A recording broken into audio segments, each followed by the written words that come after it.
నమస్తే రమగారు. నమస్తే జయ. రమగారు, ఎక్కువగా బాగా హైజీన్‌కి అలవాటు పడిపోవటం. తర్వాత దాన్ని ఎట్లా చెప్పాలి? మంచి మంచి వాసనలు. ఫర్ ఎగ్జాంపుల్ రూమ్‌లో ఏదో బ్యాడ్ స్మెల్ వస్తుంది. రూమ్ స్ప్రే కొట్టేసేయటం. దాంట్లో మళ్ళీ ఫ్లేవర్స్. కార్‌లో ఎక్కాం. Car spray. కార్‌లోకి ఒక స్ప్రే మంచి వాసన వచ్చేలాగా. ఇంట్లోకి ఎవరైనా వస్తున్నారన్నా లేకపోతే ఇంట్లో గుమగుమలాడాలని చెప్పి దానికి ఒక స్ప్రేనే. మన బాడీ బాగుండటానికి దీనికి ఒక స్ప్రే. డియోడరెంట్. చేతులు బాగా శుభ్రంగా ఉండాలని చెప్పి పద్దాకా తోమటం. ఘాటైన మాయిశ్చరైజర్లు, సన్ స్క్రీన్ లోషన్స్, క్రీములు విపరీతమైన వాడకం ఎక్కువైపోయిందండి. అయితే నేను ఒక డాక్టర్ గారితో మాట్లాడితే, క్యాన్సర్ స్పెషలిస్ట్ ఆయన, ఇలాంటివి ఎక్కువగా వాడటం ఇవి కూడా క్యాన్సర్కి కారకాలు కావచ్చు. ఏది కారణం కాదు, కాదేది కవిత కనర్హంలాగా, కాదేది క్యాన్సర్ కనర్హం. అదే అలాగే అన్ని క్యాన్సరస్ జయ. ఏదైనా మోతాదు మించితే మనం విపరీతంగా ప్లాస్టిక్ వాడకంలో ఉన్నాము. ఇది వరకు ప్లాస్టిక్ బాటిల్స్ హాయిగా ఉంటాయి, ఈజీగా ఉంటాయి, హ్యాండీగా ఉంటాయని ప్లాస్టిక్లోకి దిగిపోయాం బాగా. చిచ్చి ప్లాస్టిక్లో మైక్రో ప్లాస్టిక్ కణాలు పొట్టలోకి వెళ్ళిపోతాయి, వద్దు వద్దు గ్లాస్ సూపర్ హే అన్నారు. చాలా మంది గ్లాస్ బాటిల్స్ వాడుతున్నారు. ఇటీవల గ్లాస్ బాటిల్స్ వల్ల కూడా ప్రమాదమేనని వింటున్నాము. మధ్య అందరూ రాగి బాటిల్స్ గిఫ్ట్లుగా ఇచ్చారు. ఆ రాగివి లోపల శుభ్రం చేయటం చాలా కష్టం. ప్రతిరోజు తోముకోవాలి. అది వల్ల కాక అందరిళ్లలో రాగి సీసాలు, రాగి బాటిల్స్, రాగి జగ్గులు మూలబెట్టాము. స్టీల్ బాటిల్స్ మంచివి. స్టీల్ అయినా ఏదైనా పాత్ర శుభ్రంగా తోముకోవాలి.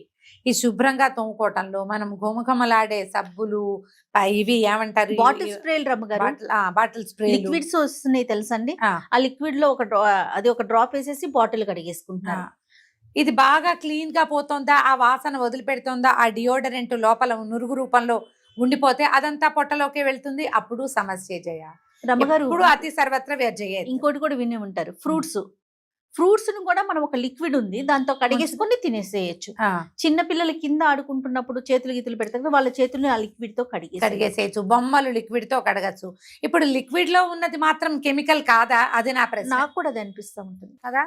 ఇవన్నీ సమస్యలే. మనం ఏంటంటే బట్టలు గుమగుమలాడడానికి అదేంటో వేస్తాం, ఫ్యాబ్రిక్ సాఫ్ట్నర్లు వేస్తాం, అవి కూడా క్యాన్సర్ కారకాలు అవుతాయని. బట్టలకి పెట్టుకునేటువంటి గంజి అది క్యాన్సర్ కారకమే. స్టార్చ్ పౌడర్లు రకరకాలు, ఈజీ స్టార్చ్లు. ఇప్పుడు మనం సగ్గుబియ్యం ఉడకబెట్టాలి లేదా మైదా పిండి ఉడకబెట్టాలి. స్వాభావికమైన వస్తువులు ఉడకబెట్టడం అంటే పని. ఇదేముంది, పొడి తీసుకొచ్చి నీళ్ళలో పెట్టడం, నీటిలో బట్టలు ముంచేసి ఆరేసుకోవచ్చు ఒకటి. అదేదో లిక్విడ్ తెచ్చి నీటిలో వేస్తాము.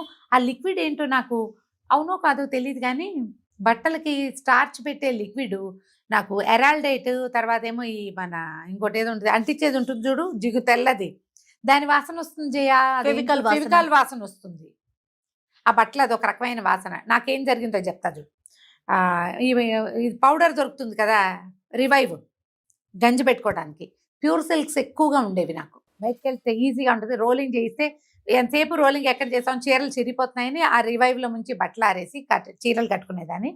మీరందరూ రమ్మగారు గాజులు ఎందుకు వేసుకోరు, మీరు మట్టి గాజులు వేసుకోండి అని ప్రతి వీడియోలోనూ ఒక కామెంట్ ఉంటుంది. ఎవరో ఒక ప్రశ్న, అదో ప్రశ్నేనమ్మా. అవునా కాదా? నిజం చెప్పండి కదా. నాకు తెలియదు, నేను కామెంట్స్ చూడండి. వేల సార్లు నేను ఆ ప్రశ్న ఎదుర్కొన్నాను చేయ, మీరు గాజులు ఎందుకు వేసుకోరు అని. ఇది ఎప్పుడు జరిగిందంటే, నేను మా టీవీలో ఇది చేశానా, దేవాలయ దర్శనాలు ప్రోగ్రామ్ చేశాను సంవత్సరం పాటు. ఆ రోజుల్లో జరిగింది ఇది. అంతకుముందు కొన్ని గాజులు ఉండేవి నా చేతికి, అప్పుడప్పుడు వేసుకుంటూనే ఉంటుంది దాన్ని ఎక్కువగా. ఏమైంది, ఈ రివైవ్లో ముంచిన చీరలతోటి నాకు ఒక రకమైన ఎలర్జీ వచ్చింది జయ. నీకు నల్ల మచ్చలు గుర్తున్నాయి, ఇక్కడి నుంచి ఇక్కడ దాకా విపరీతమైన దురద, మంట, మచ్చలు ఎన్ని రోజులు ఉన్నాయో. గాజులు వేసుకోలేను నేను. ఇంటికి వెళ్ళంగానే తీసి పక్కన పెట్టేది, ఉంచుకోలేను అసలు. ఇట్లా ఒంటి మీద చేతులు అంతే భగ్గుమని మండిపోయేవి. ఆ స్టూడియోకి వెళ్ళిన పావు గంట కల్లా దురద మొదలయ్యేది, ఇదంతా రెడ్ గా అయిపోయింది. ఏంటో అనుకునేవారా? తెలీదు. అప్పుడు గాజులు నేను ఆ ప్రోగ్రామ్ కి వేసుకుంటుండేదాన్ని. ఈ గాజుల మధ్యలో ఇంకా రప్చర్ అయిపోయేది జయ, స్కిన్ అసలు వాతలు పెట్టినట్టు. అవును, నా చేతుల మీద మచ్చలు నీకు గుర్తున్నాయి కదా. దానివల్ల వచ్చింది రివైవ్ సూట్ కాల నాకు.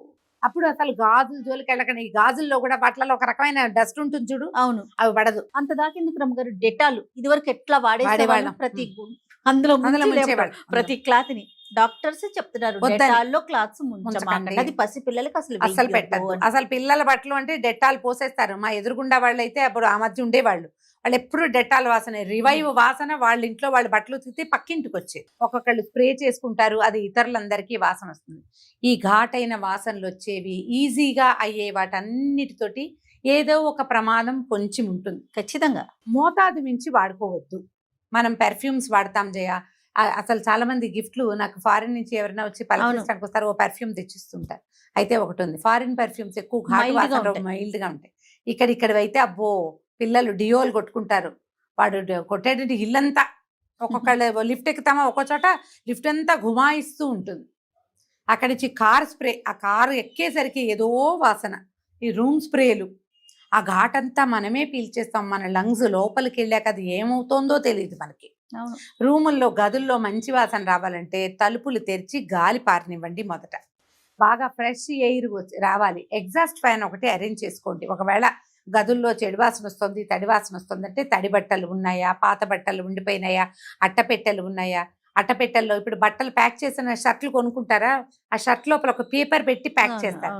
ఆ షర్టు వెంటనే ఊడదీయకపోతే మీరు గమనించండి, చాలా రోజులు ఆ షర్ట్ అలాగే ఉందనుకో, కొత్త షర్టు మనం ఒక నెల తర్వాత కొనుక్కొచ్చిన నెల తర్వాత ఓపెన్ చేస్తే గుప్పుమని ఆ పేపర్ వాసన వస్తాయి. ఆ బట్టలు ఆ బట్టలు వేసుకోలేం, ఆ వాసన ఎప్పటికీ పోదు. అలాంటి వాసనలు కూడా మంచివి కాదు, అది సమస్య.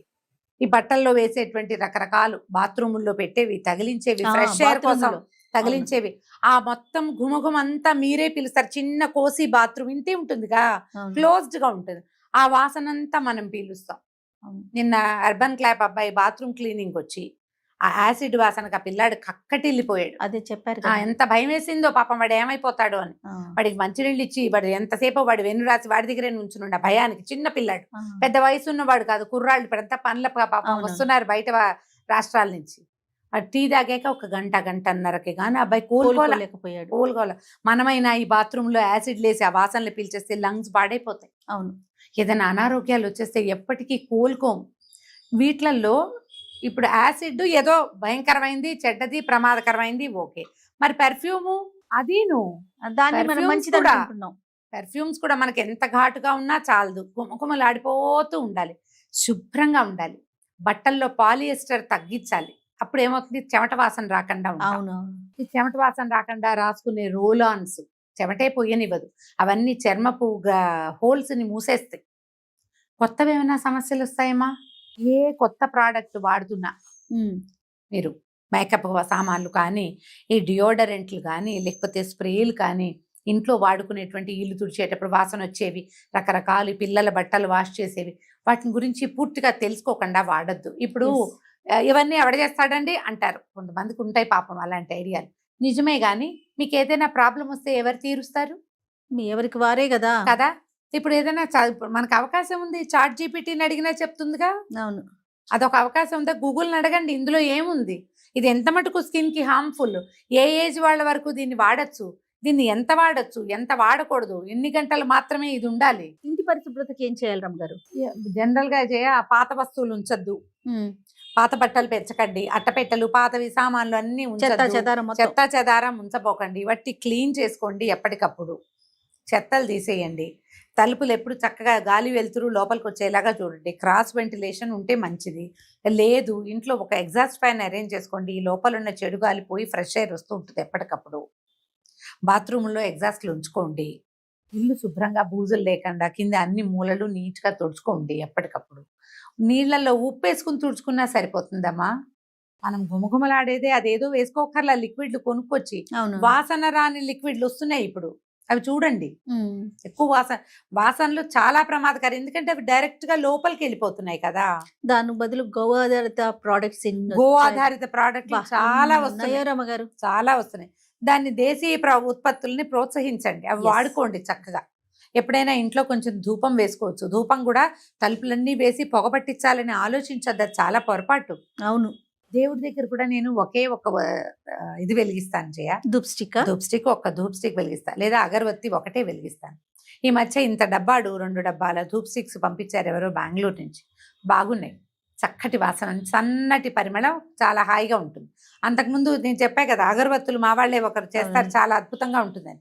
ఈ ధూప్ స్టిక్స్ వచ్చాయి కదా, నీవు వాడుకుంటున్నా. మా ఇంట్లో ఉండే కాబట్టి పొదుపు అమ్మ, నువ్వు ఒకటే వెలిగిస్తావు, నువ్వు రెండో మూడో ఎందుకు వెలిగించు? పొదుపు కాదే, దేవుడు కూడా అంత పొగ పెట్టకూడదమ్మా అని చెప్పాను. అంతేగా. ఆ పొదుపు కాదు అది.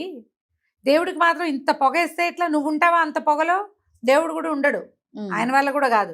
అందుకని ఒకటే ఎక్కువ వెలిగించని చేయాలి. నేను 2 పూట్ల వెలిగిస్తాం, కానీ ఎక్కువ కాదు. ఏదైనా మైల్డ్‌గా ఉండాలి. మైల్డ్గా ఉండాలి. మీరు ఈ పర్ఫ్యూమ్స్ కూడా చక్కగా జవాది అలాంటివి వాడుకోవచ్చు. జవాది వాడచ్చు, వట్టివేళ్ళ అత్తర్లు దొరుకుతాయి మనకి. అవునవును. ఈ అత్తరు ఏంటంటే ఎసెన్స్లే కొన్ని ప్యూర్గా ఏమి ఉండవు, వెతికి తెచ్చుకోవాలి. అది ఊరికే ఒక్క నలకంత ఇక్కడ రాసి ఇలా అంటే చాలు. అవును అవును. ఈ చెవుల వెనకాల కొద్దిగా అంటిస్తే రాసుకుంటే సరిపోతుంది. చాలు. ఇంత గుమాయించదు, ఒక సన్నని పరిమళం ఉంటుంది. కొన్ని ఇట్లా అని బట్టలకి రాసుకునే ఉంటాయి, బట్టల మీద ఉంటుంది, ఒంటి మీదకి రాదు.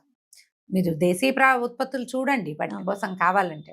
అత్తరంటే గుర్తొచ్చింది, శ్రీపాద సుబ్రహ్మణ్య శాస్త్రి గారిది గులాబీ అత్తర్ అని ఒక కథ ఉంది. ఓ చెప్పండి అమ్మగారు. భలే చిన్న కథే జయ, కథ పెద్దదే. అంటే ఆ రాతని ఆ నడక మనం డైరెక్ట్ గా నడవాలి వారితో పాటు, అప్పుడే మనకి చాలా బాగుంటుంది. అది ఒక ఆయన తోట మొత్తంలో పూసిన పువ్వులు, ఒక సీజన్ మొత్తం పూసిన పువ్వులని అత్తరు చేసి పట్టుకొస్తారు. ఇంతే, చాలా ఖరీదు. ఆయన పెద్దాపురం సంస్థానంలో మహారాజా వారికి ఇవ్వడానికి వస్తారు. దివాన్ గారు రానివ్వరు ఆయన అతన్ని, షరకుల్లీ ఖాన్ అలాంటిది ఏదో పేరు, వాళ్ళే తయారు చేసేవాళ్ళు. ఆయన ఎక్కడి నుంచో వస్తాడు ఆ ఖాన్ గారు. మొత్తం తోటంతా ఈ అత్తర్ సీసాలో ఉంది. అంత అది చాలా గులాబీ అత్తర్ అవి చేయటం అంటే సామాన్యమైన పని కాదు, చాలా కష్టసాధ్యం.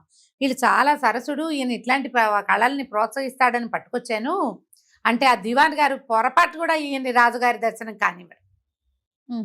ఆయన కోపం పట్టలేకపోతాడనమాట. రాజుగారికి ఈ వాసన చేరాలి ఎలాగైనా. దొరికితే గులాబీ అత్తరు చదవండి, చదివి తీరవలసినదే అది. ఓకే. ఎంత బాగుంటుందో అసలు, ఆ నడకే అద్భుతంగా ఉంటుంది. శ్రీపాద వారికి సాటొచ్చేవారే లేరు ఆ రచనలో.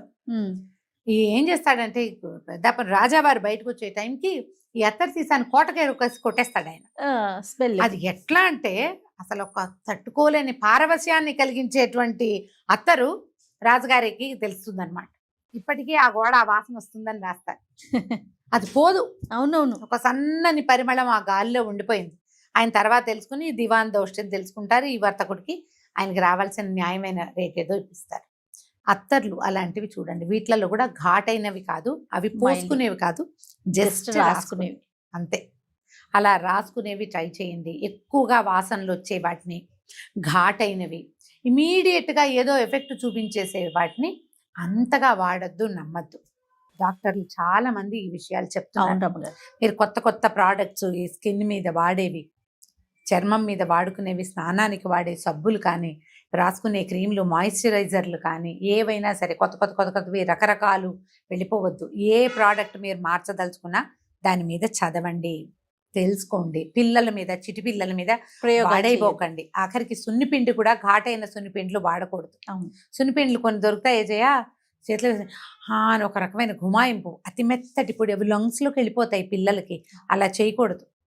పిల్లలకి హోమ్ మేడ్ ఉత్పత్తులు వాడుకోండి. పొరపాటును కూడా మీ చేతిని తప్ప రెండో చేతిని పిల్లల విషయంలో నమ్మద్దు. పిల్లలకి వాడే విషయాల్లోనూ పెట్టే విషయాల్లోనూ కూడా అంతే. జాగ్రత్తగా మైల్డ్గా ఉండేవి, ఏ ప్రమాదము ఉండదు వీటి వల్ల అని మీరు బాగా నిర్ధారించుకున్నవే వాడుకోండి. మీరు బట్టలకి వాడేవి, ఇంట్లో వాడేవి, ఒంటికి వాడేవి, ఎక్కడదైనా సరే మనం ఈ జాగ్రత్త వహించకపోతే ఆల్రెడీ మనం ప్రతి ఆల్టర్నేట్ ఇంట్లోనూ క్యాన్సర్ ముప్పు పొంచుంది చూస్తున్నాం. అవును, కొన్నిట్లో అయినా మనం కొంచెం జాగ్రత్త వహించవచ్చు కదా. మనం ప్లాస్టిక్ తగ్గించేసుకుంటున్నాము, కవర్లు తగ్గించేస్తున్నాము, ఆహార పదార్థాల్లో ఈ మాడినవి, నల్లగా ఉన్నవి అలాంటి కొన్ని తినకూడదని తెలుసుకుంటున్నాము. ఇవి క్యాన్సర్ నాన్ స్టిక్ వాడకూడదు అనుకుంటున్నాం. అలాగే ఇవి కూడా వీటి విషయంలో కూడా పునరాలోచన చేయండి తప్పకుండా. నమస్తే. నమస్తే జీ.